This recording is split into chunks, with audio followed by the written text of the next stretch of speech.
Patients को कौन देखता है? आपको अंदाजा भी हो क्या कर रही थी? बेड से उतरने की कोशिश करी थी, अगर वो गिर जाती तो फिर? सर मैं उन्हें अभी देख के आई थी, उनकी कंडीशन बिल्कुल डिस्टेबल थी, उनकी वालदा उनके साथ थी। और वैसे भी सर्जरी के बाद जब होश आते तो कभी कभार बीपी लो हो जाता है, कोई ऐसी परेशानी की बात नहीं है। कितने आराम से आपने कह दिया कि बीपी लो हो जाता है। आपको जरा सा भी एहसास है अगर बीपी लो हो तो? सर मैंने आपको भी बताया ना कि उनकी कंडीशन बिल्कुल डिस्टेबल है और नॉर्मल रिकवरी है, लेकिन मैं किसी को भेज के दिखवा लेती हूँ। तुम क्या हुआ, खैरियत? जी मैं नशवा की कंडीशन की अपडेट ले रहा था। ठीक है ठीक है। जी। आए? मैम मैंने इनको चेक कर लिया, ये स्टेबल है माशाल्लाह से, और दिखाने की कोई बात नहीं है।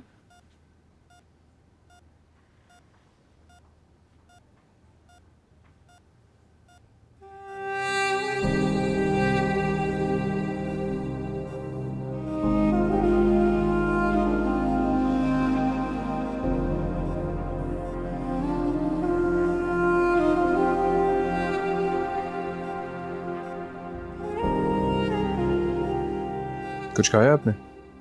नहीं ऑर्डर कर दूं? नहीं नहीं।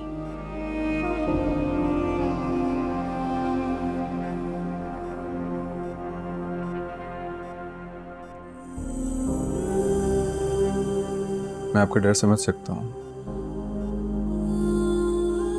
लेकिन भरोसा रखें मुझ पे, नशवा को कुछ नहीं होगा। तुम उसके साथ थे, ये कैसे हुआ? इसी बात का तो रिग्रेट है कि मैं साथ था, फिर भी ये सब कुछ हो गया।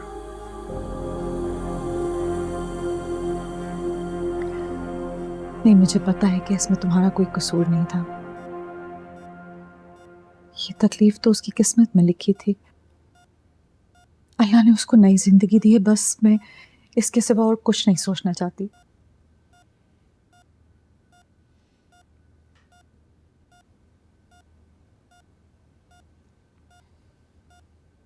तुम घर जाओ, घर जाके आराम करो।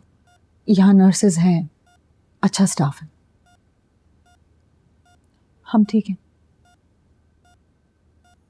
अगर आप मेरी मौजूदगी से कंफर्टेबल नहीं हैं तो फिर मैं चला जाता हूँ। नहीं, मैंने ऐसा तो नहीं कहा।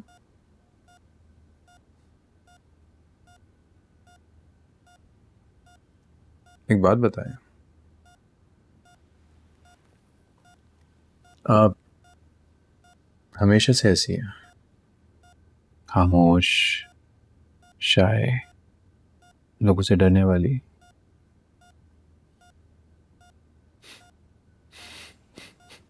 अरे आपकी तो स्माइल भी इतनी अच्छी है, मैंने पहले कभी देखी नहीं। आप जब नशवा की एज में थी तो मैं बिल्कुल नशवा जैसी थी। नशवा हूबहू मेरा अक्स है, और इसीलिए मुझे उसकी किस्मत से डर लगता है।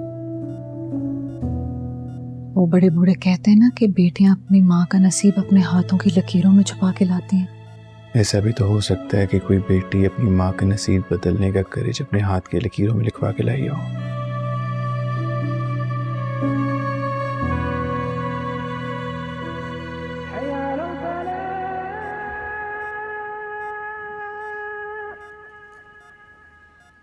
फजर का वक्त हो गया।